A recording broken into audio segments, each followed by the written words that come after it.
Winner అయ్యే chance ఎంతవరకు ఉందని మీకు అనిపిస్తుంది? మోస్ట్‌లీ నాకు తెలిసినంత వరకు కమెడియన్ గెలవాలనే నేను కోరుకుంటున్నాను. ఎందుకని కమెడియన్‌ని గెలిపించరా? గెలిపించరా అని కాదు. బేసిక్‌గా ఇండస్ట్రీకొచ్చే ప్రతి ఒక్కళ్ళు లైక్ 'జబర్దస్త్'లే గాని, మిగతా షోలు కానీ, ఒక కమెడియన్ గెలిస్తే అలా కామెడీ చేసే ప్రతి ఒక్కళ్ళు ఇండస్ట్రీకొచ్చి నేను కూడా ఒక కమెడియన్ లేదా ఒక ఆర్టిస్ట్‌గా బతకాలి అని అనుకున్న ప్రతి ఒక్కళ్ళకి ఈజ్ ఏ ఇన్స్పిరేషన్ అవుతారు. లాస్ట్ సీజన్స్‌లో ప్రతి ఒక్క దాంట్లో ఇంతవరకు చూసుకుంటూ వస్తే లేడీ విన్నర్స్ ఉన్నారు. మిగతా సీరియల్ మిగతా విన్నర్స్ అందరూ. ఒక కమెడియన్ మాత్రమే లేడు. సో నేను ఇమ్ముకి వెళ్ళినప్పుడు చెప్పింది కూడా అదే. ఇది నీ ఒక్కడ కోరిక కాదు, నీలా కమెడియన్‌గా బ్రతికే ప్రతి ఒక్కడ కోరిక అవుతుంది.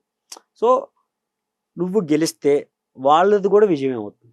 నెక్స్ట్ టైం కూడా వాళ్ళు ఇంకా ఇంప్రూవ్మెంట్గా వెళ్ళి ఓకే మనం కూడా ట్రై చేయొచ్చు, మనం కూడా కప్పు కొట్టొచ్చు, మన సైడ్ కూడా ఒకటి కొట్టాడు అని నిలబడటానికి ఒక ఇన్స్పిరేషన్ ఉంటుంది.